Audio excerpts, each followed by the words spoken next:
The national identity card is going to become the single most important identification for any Ghanaian. And as General said, the way that they have prescribed for accessing the national identification card is your birth certificate or your passport. He's done all the analysis. They also create another way if you don't have a birth certificate or a passport. They say that you must swear an affidavit supported by 2 persons who have identity as Ghanaians.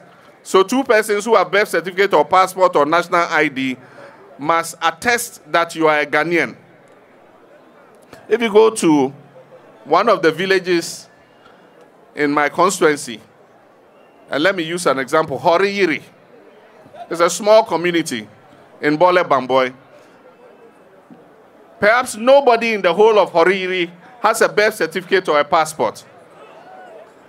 So for the 300 or 400 people in Horiyiri, with nobody having a birth certificate or a passport to prove that they are Ghanaian, how are you going to register those people in Horiyiri?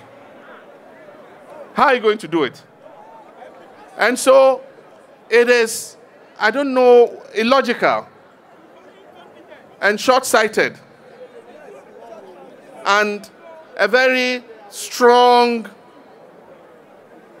symbol of incompetence that you cannot think far and see that on the basis of what you have prescribed as the criteria for qualification for the national ID card, you're going to disenfranchise more than 20 million of our citizens.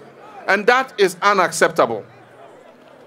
And so NDC is going to do everything to fight for the interest, the best interest of the majority of the people, to make sure that they are able to be identified and be given cards so that they can be identified as bona fide Ghanaians.